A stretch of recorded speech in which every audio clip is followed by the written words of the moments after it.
கொடிமரனுடைய தத்துவமே தெரியாது எங்களுக்கு. கொடிமரனுக்கு காப்பர் தான் தெரியும். அந்த நீங்க தமிழ்நாடு எந்த கோயில போனாலுமே இந்த மாதிரி ஒரு கொடிமரத்தை உங்களால் இன்னும் நிலைமையில பார்க்க முடியாது. முன்னாடியே எங்களுக்கு கொடிமரனுடைய தத்துவமே தெரியாது எங்களுக்கு. கோயில் கட்டின பிறகுதான் கொடிமரம் வேணுங்கிற விஷயம் எங்களுக்கு தெரிஞ்சது.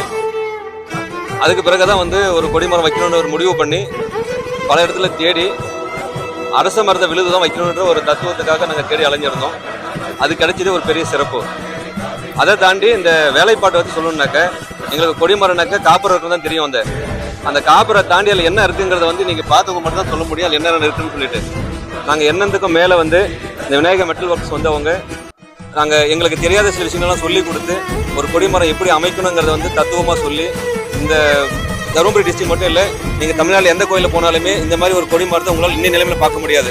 அந்த மாதிரி ஒரு தலைச்சிறந்த ஒரு சிறப்பான வேலைப்பாடு மட்டும் கிடையாது, அவருடைய என்ன சொல்றது கடமை உணர்வு முருகனுக்காகவே அர்ப்பணிச்சு பண்ணியிருக்காரு அவரு.